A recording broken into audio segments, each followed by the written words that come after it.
Hello everybody, welcome to the Yukon Bob Seadoo channel, and I think it is officially time now to kick off the 2026 season for the Seadoo channel. Nice to see you all again. It's been a long winter. It's good to be back with you. And I've got the Seadoo parked right in the garage here. Been working on it over the last little while, getting it all set up. I've made a couple of additions to it. There's one right there. And I've got a few things that I've added onto it over the course of the last couple of weeks. Motorbike sitting right beside it. We're going to do a couple of motorbike videos somewhere this season as well. Hope to go for a couple of rides in the not too distant future on the motorbike. But the Seadoo season is coming up real quick. What I'm going to do, I think, this year to start off the 2026 season is take a look back at some of the highlights from 2025 and see what we got up to over last summer's Seadoo adventures around the waters of Lake Ontario. So let's kick off this season by going back and taking a look at the 2025 season, some of the highlights from 2025. And then next week we will be out on the water with fresh new videos for 2026 on the lakes around southern Ontario, probably Lake Simcoe, my first lake. So good to see you all again. Here's a look back at the 2025 season. She is all hooked up behind the truck and I'm ready to put it in the water for the very first time and begin that 5-hour break-in period on the Seadoo. Just thought I'd give you a little better look at it in the sunlight now. This is the first good look. I really like this, this deep blue color. I like it better than the brand new 325 teal color. I've just always really kind of liked this blue, and the light colored seats are nice. So what I usually do on that very first trip of the year is try to keep things, you know, fairly close to home, and that generally means for me a trip up to Lake Simcoe, which is a little over an hour away from where I live. Gives me a chance to just kind of make sure everything is working properly with the Seadoo without getting too far away. Make sure that everything over the winter has settled in the way it should for the spring, make sure the trailer's working okay, all that sort of stuff. So Simcoe's just a nice ride for me. I can kind of get up there fairly quickly, generally go to Beaverton, launch from Beaverton, which is where I launched from on this first ride of 2025. Found this Kevlar balloon in the water, brought the drone along with me as well. Got some aerial shots. More on that drone situation, by the way, later on. I haven't replaced it from the crash I had at the very last episode of the video I did in 2025. I lost a DJI Air 3 on that trip and I haven't replaced it yet. I'm not sure exactly what I'm going to do. I do have an Air 2S drone that I'm using right now, so from DJI. So that I'll continue to use at least to start the season off. But a beautiful day to start the season last year up onto the waters of Lake Simcoe and trying out some new camera gear. Okay, let's try the Insta360 right up on this mount here. I'm a little nervous because I have nothing else connected onto that mount. If that were to break loose, that $1,000 camera there would be gone. So it was kind of a day today just to check out the systems on the Seadoo, make sure she's running good. I've only got a couple of hours on it now, maybe a couple of more by the time I get back. So it was kind of a bit of a break-in day and not a sea test, but a lake test, just to see how it was running, because it's the first time in the water, and also just to check out some of the camera settings and the camera systems. Fly the drone just quickly and briefly off the Seadoo. We're going to get a little better at all that stuff as the season goes on a bit and we get a little more used to it.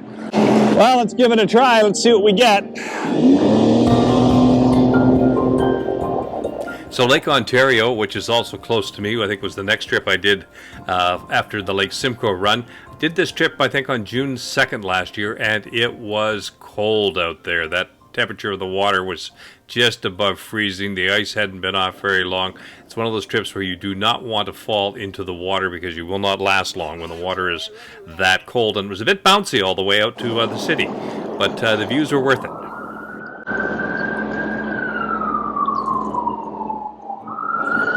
Yeah, nothing like the sound of fire trucks in downtown Toronto. And then back onto me, the footwells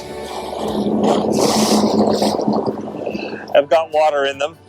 So I'm kind of standing in water. How'd it go, Bob? Great way to spend your birthday.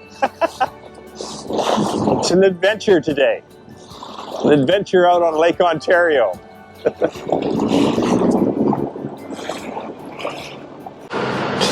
Well, I have my Tim Hortons coffee this morning because it's early, just about 7 o'clock in the morning as we're heading out for this ride today. Got the Seadoo hooked up behind the truck. And the destination today is going to be Gravenhurst, Ontario, in the heart of Cottage country, and we're going to be riding Lake Muskoka today. It's the first trip today with the Seadoo Tours riding group.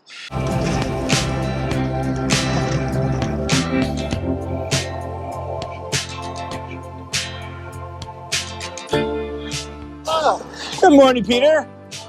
Good, buddy. Don't get wet.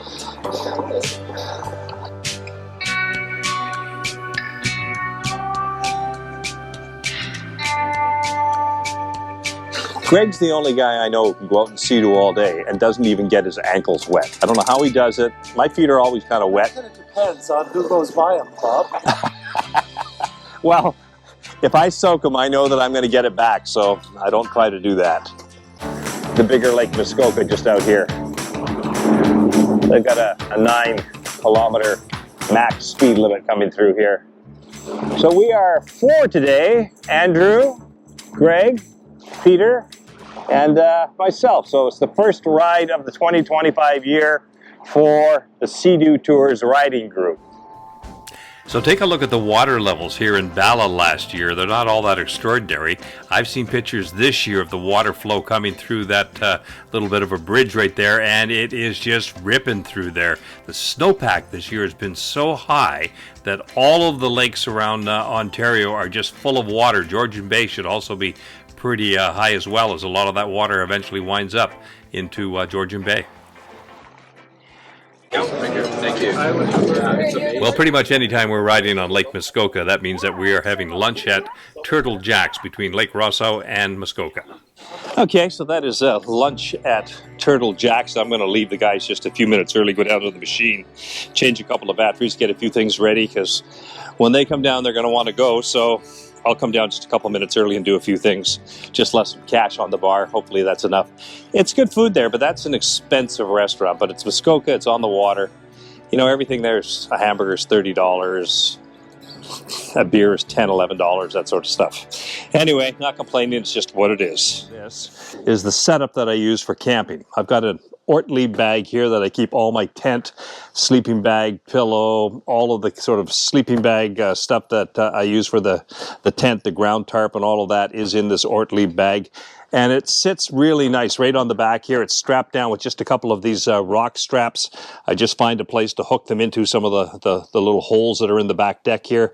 It's got kind of little clips, and I just hook it in there, then hook it in on the back of the seat up here. Of course, the back seat is already off, so that just sits there pretty good. I've used this a couple of times like this, and it works pretty good. It sits pretty solidly there. I've never had a problem with that.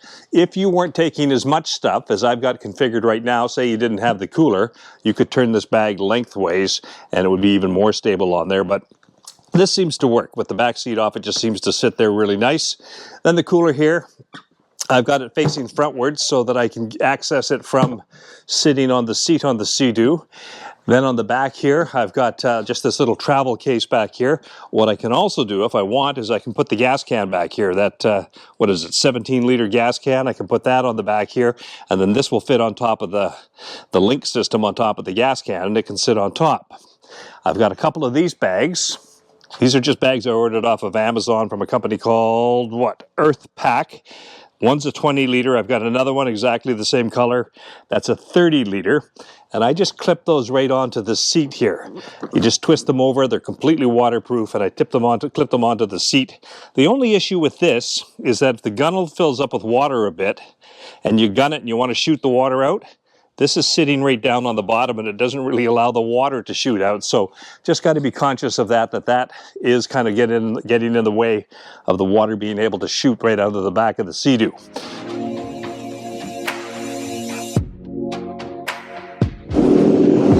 Well, I think I'll start off with short pants today, just a pair of shorts on, just see how that is. It's about 19, 20 degrees, I think, right now. Water looks fairly calm right now. I think we are going to have a little bit rougher this afternoon, but it won't be too bad. And as I said earlier, for the most part, we're going to be on a lot of rivers and canals today. So there's going to be 4 of us riding today, which is perfect. That's a good-sized group. Nothing wrong with that. That's easy to manage. And we probably will need to get fuel maybe at the far end, or maybe not. We'll see how that goes. Boy, I can't wait to be paying fuel prices on the water this summer. It is going to be really expensive out there. Thanks, Mr. Trump.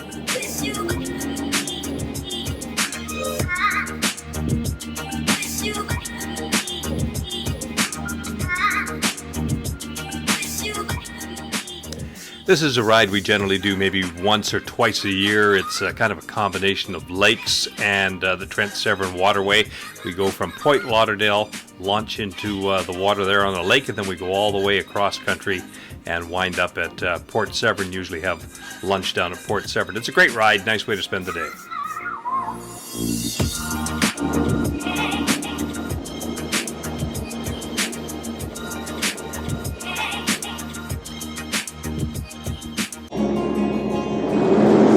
I think they have a little bit of a power hydro generation system in place here at this lock.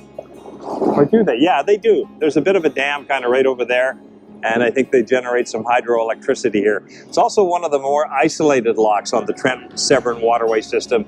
I think the guy said it's about a 13-kilometer backcountry dirt road. It takes them about an hour to get in here by vehicle. They usually just come in here by boat, so it's one of the more isolated locks.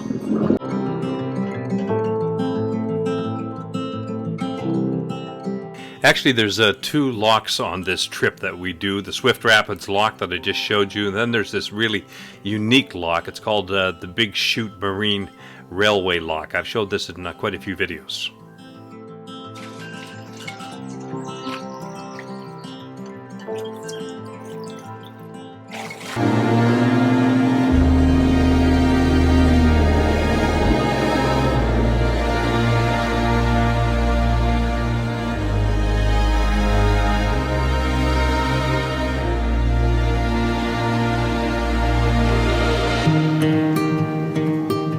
So we've kind of come out of the channel a little bit now. We're out onto the bigger water of Georgian Bay.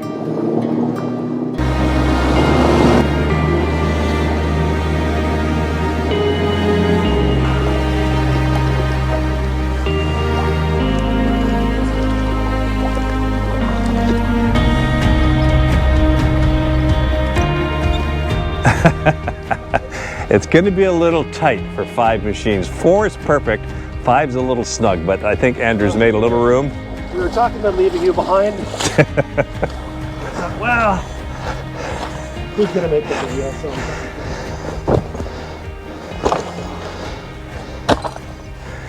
Yeah, this is a great spot. And then our little entranceway is just in there.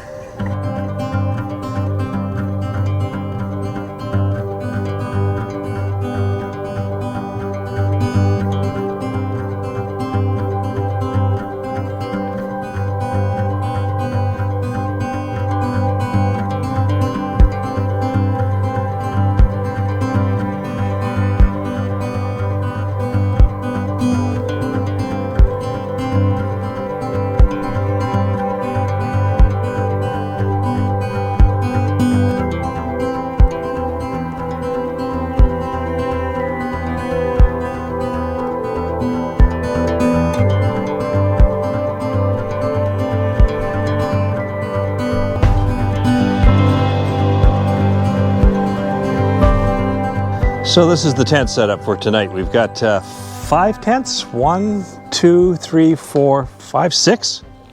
Have you guys each got a tent? Yeah. Okay, so we've got 6 tents.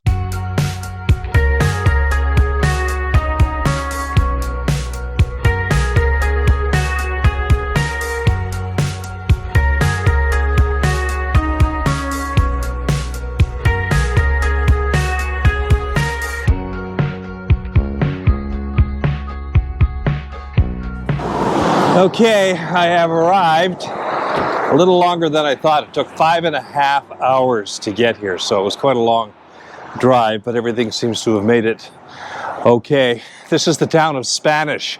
Population about 700 people. Thank you guys. See you at the end of the day. Yeah.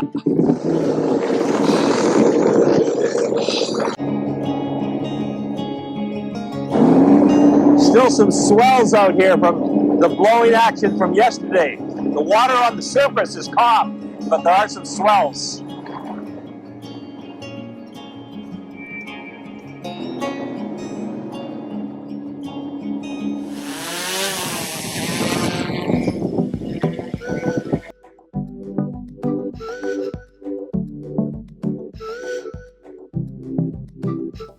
This is probably one of the nicer areas that I went to last summer.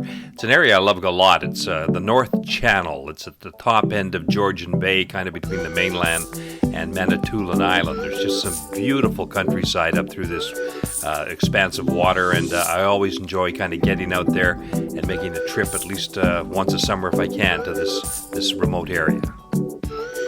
This is going to be my swimming hole right in here. The only thing about here, this spot, is that the bottom really is thick mud. I'm afraid I'm going to lose a shoe because my feet are stuck in the mud. I should have maybe taken the shoes off. Oh God, yeah. The problem is I'm churning up all the mud now. I've just packed up the truck from everything from last night, got everything recharged overnight. So I don't even know the town I'm in. I'm just in a little town off the Trans-Canada Highway. There's a coffee shop up the road. I'm gonna grab one of those before I head out.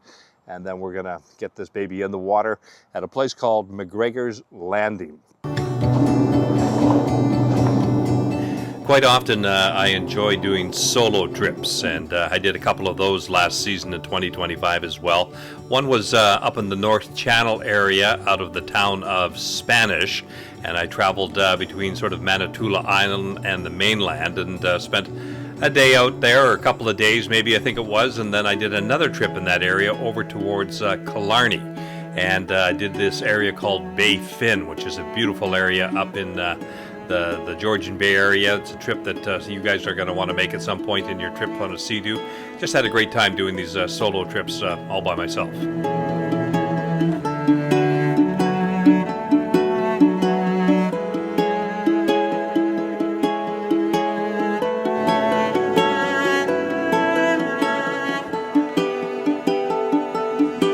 So Wabashine is an old Aboriginal word meaning place where sea-doos meet, or something like that.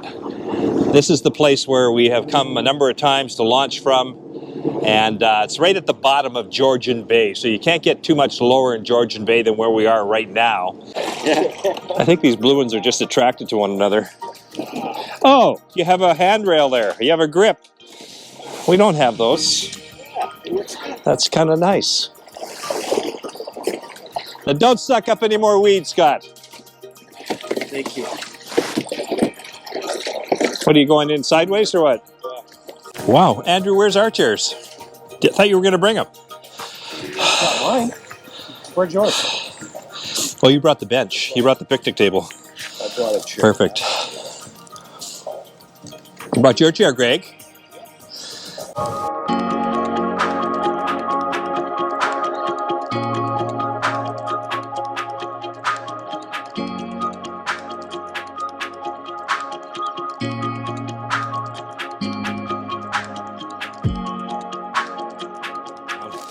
There's a bit of ice in here. I can rinse that out when I get home.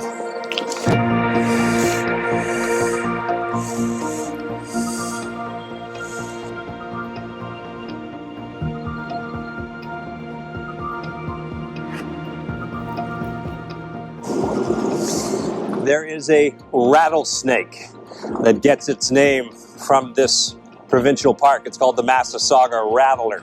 It's the only poisonous snake in Ontario, maybe all of Canada. I don't want to go that far, but definitely in Ontario, the only poisonous snake. It's not an aggressive snake or anything like that, but they are in this area. And it gets its name from this park, or maybe the park gets its name from the rattler. I don't know. You know, if it was really nice and calm like this, you could just kind of pull up against the rock over there. That would work. But look at the light out here now. It's just getting so beautiful out here. What a great spot. I love this spot. Look how the rock is just kind of carved out in a bit of a horseshoe shape in there.